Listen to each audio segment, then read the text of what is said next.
So hello साथीहरू, यो चाहिँ आज हाम्रो चाहिँ साग टिपिरहेको छौँ हामीले आज बारीमा। यो साग चाहिँ काठमाडौँ पठाउनको लागि हो है।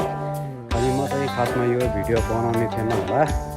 अनि मैले खास यो भिडियो चाहिँ त्यो हाम्रो जति पनि दाजुभाइहरू हुनुहुन्छ नि, नेपाली दाजुभाइहरू हुनुहुन्छ, उहाँहरूले चाहिँ अब जस्तै वैदेशिक यात्रामा जानुभएको दाजुभाइहरूले चाहिँ के भन्नुहुन्छ भनेदेखि अब विदेशमा भन्दा नेपालमा धेरै सजिलो छ, नेपालमा धेरै राम्रो तरिकाले खेती गर्न सकिन्छ भनेर भन्न सक्नुहुन्छ है। नेपालमा खेती गर्न धेरै सुख छ भन्नुहुन्छ हाम्रो विदेशी दाजुभाइहरूले। तर उहाँ विदेशी दाजुभाइहरूले भन्नु जस्तो सजिलो चाहिँ छैन है नेपालमा खेती गर्नलाई। अब खेती नहुने होइन साथीहरू है, खेती हुन्छ तर खेती भए अनुसारको हामीले यहाँनिरबाट अब जति पनि यो सागहरू हुन्छ नि, त्यसको चाहिँ राम्रो बजार भाउ पाउँदैन क्या साथी। त्यही कारणले गर्दाखेरि अब हुन्छ यस्तो चाहिँ